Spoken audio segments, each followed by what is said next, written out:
हम अपनी आवाज और अपने शब्दों पर बहुत विश्वास करते हैं, इसलिए जो बात हम खुद से करते हैं, जैसे हमारे बिलीफ सिस्टम होते हैं, उनका बहुत गहरा असर हम पर पड़ता है। इस वीडियो में हम 6 तरह के नेगेटिव बिलीफ सिस्टम देखेंगे जो हमें अपने दिमाग का बेहतर इस्तेमाल नहीं करने देते और उनकी जगह अपनी कंफर्ट जोन छोड़ने के लिए हम बेहतर बिलीफ सिस्टम बनाएंगे। जिम को अपनी किताब लिमिटलेस में कहते हैं कि बचपन से मुझे पढ़ने और याद करने में बहुत दिक्कत होती थी। मैं सोचता था कि मेरा दिमाग बस इतना ही काबिल है, इसलिए बचपन की एक घटना ने मुझे दिखाया हमारा दिमाग हमारी मेमोरी हमारी सोच से ज्यादा बहुत काबिल है। जिनको कहते हैं मैं 9-10 साल का था तब एक बड़ा फैमिली रियूनियन हुआ। हम 25-30 लोग इकट्ठे होकर एक बड़े रेस्टोरेंट गए। वो सैटरडे रात को रेस्टोरेंट में बहुत भीड़ थी। कुछ देर बाद वेट्रेस आई और वो हम सबके ऑर्डर्स लेने लगी। 10-12 लोगों के बाद जब वो मेरा ऑर्डर लेने आई तब मैंने देखा कि वो कुछ लिख नहीं रही। मैंने उसे अपना ऑर्डर दिया और वेट्रेस को गौर से लिखने लगा क्योंकि मुझे पूरा भरोसा था कि 25 लोगों के अलग अलग ऑर्डर और वो भी छोटे छोटे डिटेल्स के साथ कोई याद नहीं रख सकता। थोड़ी बहुत गलती तो जरूर होगी। इसी बीच मैंने देखा कि वो वेट्रेस दूसरे टेबल्स को भी सर्व कर रही थी। मैंने 20 मिनट उत्सुकता से इंतजार किया और आश्चर्यजनक रूप से सब लोगों को एकदम सही डिश मिली थी। जिनको कहते हैं उस वेट्रेस ने मुझे दिखाया कि हमारा दिमाग हमारी उम्मीद से कहीं गुना ज्यादा काबिल है। अगर वो घटना मेरे जीवन में ना होती तो मैं अपने दिमाग को कभी बेहतर करने की कोशिश ही ना करता, क्योंकि मैं कभी कल्पना ही नहीं कर सकता था कि एक इंसानी दिमाग इतना सब कुछ एक साथ याद रखने के काबिल होता है। वो वेट्रेस मेरी रॉजर बैनिस्टर थी। रॉजर बैनिस्टर से पहले लोग कल्पना भी नहीं कर सकते थे कि 1 माइल 4 मिनट के अंदर दौड़ना संभव है। कोई कल्पना नहीं कर सकता था, इसलिए किसी ने किया भी नहीं। और रॉजर बैनिस्टर के रिकॉर्ड तोड़ने के मात्र 60 दिन बाद किसी ने उनका भी रिकॉर्ड तोड़ दिया, क्योंकि अब लोग जान गए थे कि इतना तेज दौड़ना इंसानी शरीर के लिए संभव है। यानी कुछ करने के लिए पहले वो आपकी कल्पना में होना चाहिए। जिनको कहते हैं उस वेट्रेस ने मुझे दिखाया कि मुझे सही तरीका ढूंढना है जिससे मैं अपने दिमाग को कई गुना बेहतर इस्तेमाल कर सकूं। जिनको कहते हैं कि मैं 25 साल से लोगों को तेज पढ़ना, मेमोरी बेहतर करना और दिमाग का बेहतर इस्तेमाल करना सिखा रहा हूं। और मैंने पाया कि पढ़ने, सीखने और इंटेलिजेंस से जुड़े हुए ये 6 तरह के लिमिटिंग बिलीफ सिस्टम हम लोगों को पूरी जिंदगी सीखने नहीं देते। सबसे पहला बिलीफ सिस्टम है जो आपको रोके रहता है, वो है मिस्टेक्स और फेलियर्स। गलतियां फेलियर्स हैं।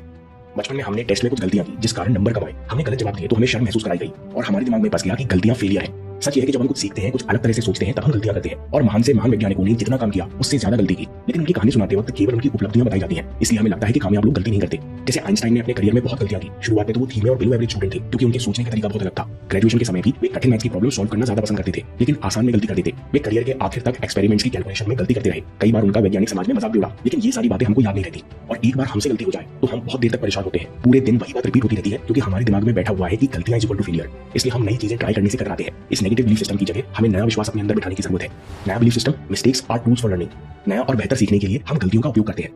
दूसरी भ्रांति जो हमें रोक रही है वो है जीनियस पैदा होते हैं। जब हांगकांग जापान की गुलामी से आजाद हुआ तब हांगकांग के स्थानीय लोगों को किसी भी प्रकार के विदेशी लोगों से नफरत थी। ठीक इसी समय ब्रूस ली अपने चाइनीज पिता और यूरोपियन मां के साथ हांगकांग में बसने आए और इसके साथ ब्रूस ली के जीवन की परेशानी और लड़ाई का सिलसिला शुरू हुआ। क्योंकि ब्रूस ली आधे चाइनीज और आधे यूरोपियन थे, इसलिए चाइनीज बच्चे उन्हें स्वीकार नहीं करते और बात में चढ़ाते। स्कूल में लड़ाई इतनी बढ़ गई कि ब्रूस ली को स्कूल बदलना पड़ा। बाद में ब्रूस ली ने स्ट्रीट फाइट करना शुरू कर दिया। उनकी पढ़ाई पीछे छूट गई।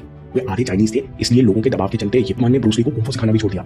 लेकिन ब्रूस ली अपने एक दोस्त के साथ अभ्यास करते रहे।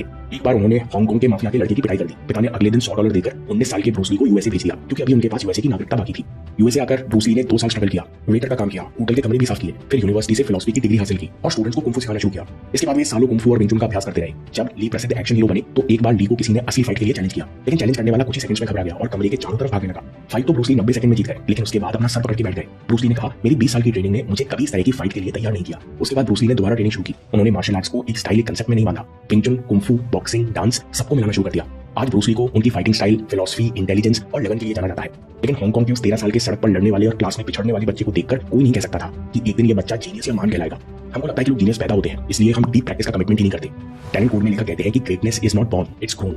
सालों की मेहनत, तपस्या और गाइडेंस से कोई भी इतनी काबिलियत विकसित कर सकता है कि वो दूर से देखने पर जीनियस लगे। इसलिए दोस्तों, अपने अंदर नया बिलीफ सिस्टम बिठाओ कि जीनियस पैदा नहीं होता, बल्कि गहरी प्रैक्टिस और कमिटमेंट से बनता है। तीसरा लिमिटिंग बिलीफ सिस्टम जो हमें सीखने नहीं देता वो है कि नॉलेज इज पावर। हम लोग भी इस बात पर विश्वास करते हैं कि नॉलेज इज पावर, इसलिए अधिकतर लोग इन्फॉर्मेशन इकट्ठी करना, इन्फॉर्मेटिव वीडियोस देखना पसंद करते हैं। लेकिन ये थोड़ा सच है। अगर नॉलेज ही पावर होती तो हर लाइब्रेरियन बहुत पावरफुल होता, या आज की डेट में जो लोग बहुत सारी बुक समरीज देखते हैं उनके पास बहुत पावर होती। लेकिन ऐसा नहीं है। नॉलेज पोटेंशियल यानी संभावना है, इसे इस्तेमाल करना पावर है। नया बिलीफ सिस्टम है कि knowledge into action is equal to power, यानी सही डायरेक्शन में एक्शन पावर है। अगला बिलीफ सिस्टम जो हमें सीखने नहीं देता, क्योंकि हम सबको भ्रांति है कि हम एक बार में केवल 10% दिमाग का ही उपयोग कर सकते हैं। और कुछ इंटेलिजेंट लोग हैं जो जन्मजात रूप से अपने दिमाग का ज्यादा उपयोग करते हैं। ये कंफ्यूजन एक किताब से शुरू हुआ, फिर मूवीज और टीवी में आया कि हम एक बार में केवल 10% दिमाग का ही प्रयोग कर सकते हैं। और कुछ महान जीनियस इंटेलिजेंट लोग हैं जो प्राकृतिक रूप से अपने दिमाग का ज्यादा उपयोग कर रहे हैं। और ये विचार हम लोग को इतना रोचक लगा कि हमने इसे सच मान लिया कि हम अपना 90% दिमाग अपने चाहने से इस्तेमाल नहीं कर सकते। इसलिए हम लोग अपनी दिमागी क्षमता बेहतर करने की कोशिश ही नहीं करते। न्यूरो साइंटिस्ट कहते हैं कि अगर दिमाग के किसी भी एरिया को चोट लगे तो आपकी कोई ना कोई क्षमता नष्ट होती है। यानी हम दिमाग के हर हिस्से को, मतलब 100% दिमाग का ही उपयोग करते हैं। दूसरी तरह से समझिए कि शरीर की तुलना में हमारे दिमाग का वजन केवल 2% है, लेकिन इसे चलाने के लिए शरीर की कुल एनर्जी में से इसे 20% चाहिए। अगर दिमाग अपनी पूरी क्षमता पर काम नहीं कर रहा होता तो कभी अपने से 10 गुना एनर्जी खर्च नहीं करता। नया बिलीफ सिस्टम, दिमाग की पूरी शक्ति अभी मेरे पास उपलब्ध है, मुझे नए तरीके सीखने हैं जिससे मैं दिमाग का बेहतर से बेहतर उपयोग कर सकूं। अगला बिलीफ सिस्टम जो हमको बेहतर होने से रोकता है वो है कि लोगों की राय मायने रखती है। लोग क्या कहेंगे। इस प्लेनेट पर सबसे तेज सीखने वाले होते हैं बच्चे, क्योंकि इन्हें फर्क नहीं पड़ता कि दुनिया उनके बारे में क्या सोचती है। वे 10 बार गिरते हैं और 11 बार उठते हैं, इसलिए बच्चे बहुत जल्दी सीखते हैं। जिनको कहते हैं कि जैसे जैसे उम्र बढ़ती है, खासकर 25 साल के बाद, लोग गलती करने से कतराने लगते हैं। उन्हें हमेशा डर लगता है कि लोग क्या कहेंगे। हमको दुनिया के क्रिटिसिज्म का डर छोड़ना होगा, क्योंकि आप कुछ करोगे या बहुत कुछ करोगे तो भी लोग आपको क्रिटिसाइज ही करेंगे। इसलिए दूसरों से हमदर्दी और रेस्पेक्ट की उम्मीद मत करो और नया बिलीफ सिस्टम पैदा करो। दूसरों का काम नहीं है कि वे मुझ पर विश्वास करें, ये मेरी जिम्मेदारी है कि मैं खुद का रिस्पेक्ट करूं और खुद पर विश्वास करूं। अगला बिलीफ सिस्टम हमें सीखने नहीं देता, क्योंकि हमें लगता है कि इंटेलिजेंस इज फिक्स्ड। हर किसी के अंदर ये विश्वास किसी न किसी मात्रा में बैठा होता है कि मैं तो इतना ही इंटेलिजेंट हूँ। ये विश्वास बहुत सूक्ष्म होता है, हमारे पूरे जीवन में फैला होता है, इसलिए हम इसे पकड़ नहीं पाते। अगर हमको लगता है कि हमारी योग्यता एक सीमा में निश्चित है, तो हम कितने ही साल मेहनत कर ले, कोई खास बदलाव नहीं आएगा। ग्रोथ माइंडसेट कहता है कि मेहनत, अच्छी ट्रेनिंग और परसिस्टेंस से, यानी दृढ़ निश्चय से, हर कोई अपनी इंटेलिजेंस बढ़ा सकता है। ये कहने की बजाय कि मेरी रीडिंग स्पीड अच्छी नहीं है, हमको कहना चाहिए कि मैंने अभी रीडिंग की बेस्ट टेक्निक सीखी नहीं है या इसका अभ्यास नहीं किया। जिन पे कहते हैं कि प्रॉब्लम ये नहीं है कि आप कितने इंटेलिजेंट हैं, प्रॉब्लम ये है कि आपके पास बहुत इंटेलिजेंस है। आपके पास 9 इंटेलिजेंस का कॉम्बिनेशन है। सवाल ये है कि क्या आप अपनी इंटेलिजेंस का पूरा उपयोग करने को तत्पर है। नया बिलीफ सिस्टम, इंटेलिजेंस फिक्स नहीं है, ये बदलती रहती है। इंटेलिजेंस बेहतर करने के लिए और बनाए रखने के लिए मुझे एटीट्यूड और एक्शन चाहिए।